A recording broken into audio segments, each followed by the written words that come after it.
Merhabalar, 5 Nebi Antalya'ya hoş geldiniz. Bu hafta da Antalya'da birbirinden güzel ve eğlenceli içerikler devam ediyor. Biz de sizler için bunları derledik. Sunacağımız etkinlik özellikle çocukların çok ilgisini çekecek bir etkinlik. Çünkü illüzyon gösterisi var. Mehmet. Çocuklarını başından atmak isteyen aileler için bulunmaz bir fırsat bence. Ben bütün görüşüm bu mu yani? Çocukları başından atmak. Bu mu? Bu yani. Ay canım, ailecek gidebilecekleri, çocuklarıyla beraber vakit geçirebilecekleri ki bence hani büyüklerin de eğlenebileceği bir gösteri. İllüzyon gösterisi her yaşa hitap eder ki. Benim yaşıma ne hitap eder mesela? İllüzyon. Senin yaşında ne ifade eder şu an söyleyemiyorum ama inşallah bir gün tavşan olduğunu görürüm, şapkadan çıkarsın belli. Tamam. 29 Ocak'ta Muratpaşa Kültür Merkezi'nde Servet Erkin illüzyon gösterisi var. Ailecek gidip güzel keyifli vakit geçirebileceğiniz, yani illa ailece değil arkadaşlarınızla beraber de gidip eğlenebileceğiniz, keyifli vakit geçirebileceğiniz bir gösteri. Mutlaka gidin, keyifli anlar yaşarsınız. Belki siz de tavşana dönüşürsünüz falan, dikkat edin.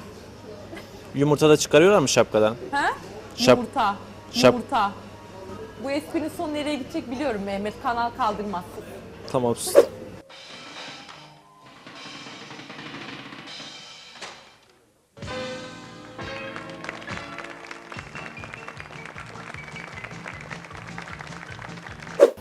Şubat'ta Ozan Doğulu Orkestrası var Mehmetciğim. Saat 22'de.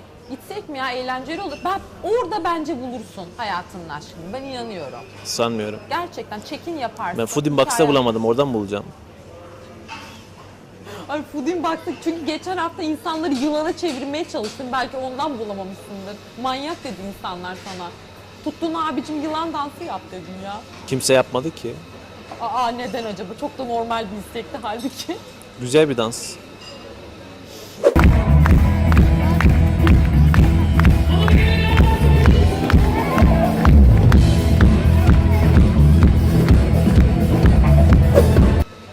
Yani Ozan Doğulu ilgimi çekmedi. 3 Şubat'ta bir de Berkay konseri var. O da Jolly Joker'de. Berkay? Berkay. Sorma, hiç detay bilmiyorum. Tek şarkısını bilmiyorum, sorma. Çalıştığım yerden geldi. Dur. Konuşacağım ben. Sen konuş burada çünkü hiç bilmiyorum. Bak, tek kelime. Lolita. Lolita. Lolita. O ne ya? Şarkısı mı var Şarkısının öyle? ismi var ya hani Lolita. bayağı bir ünlü oldu. Evet. Hanımlar yani ben pek beğenmedim o şarkıyı ama hani gidin. Eğlenceli vakit geçirirsiniz. Mehmet gibileri denk gelirseniz işte yapmanız gerekeni biliyorsunuz. Sus.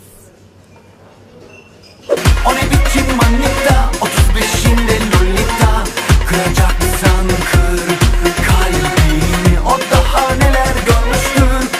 Senin benim gibi kimleri görmüştür. Aman Tanrım. Bu etkinliğimiz ise kitap severler için kaçırılmayacak bir etkinlik. Oktopus Kafe'de okuyorum etkinliği var. Sivilceli gözlüklü kızlar için. Hey. Hey. Ya neden öyle diyorsun Mehmet? Ne demek o? Şahit oldum bir defa benzer bir etkinliğe. Mehmet kafasındaki insanlar böyle çerçevede işte. Yani kitap okuyorsa sivilceli gözlüklü, çalışkansa inek falan. Öyle değil hayat.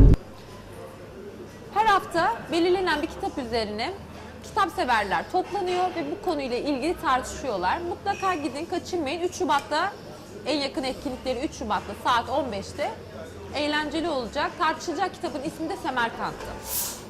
Yazarını sorma, ismi çok zor, asla söyleyemem. Alt yazıda koysunlar. Her hafta bir şeye rezil oluyor. Öksürdüm ama. Veren mi onu? İnce hastalığa mı yakalandın Mehmet nostalji yapmak için? Gülmelere bak. Just a young gun with a quick fuse. I was uptight, wanna let loose. Sizler için belirlemiş olduğumuz etkinlikler Mehmet'e rağmen sona erdi. Önümüzdeki hafta tekrar yine sizlerle bir arada olmak için sabırsızlanıyoruz. Kendinize iyi bakın. Videomuzu beğenmeyi, abone olmayı unutmayın. Kullanıcı ismimiz tam şurada. Bu bende alışkanlık oldu. Nihal'in kullanıcı ismini yazmıyoruz. Sevgilisi yazmıyor. kızıyormuş artık. Her hafta beni rezil edecek bir şey pat diye sokuşturuyorsun arada ya. Yaz benimkini yaz, bir şey olmaz. Evet.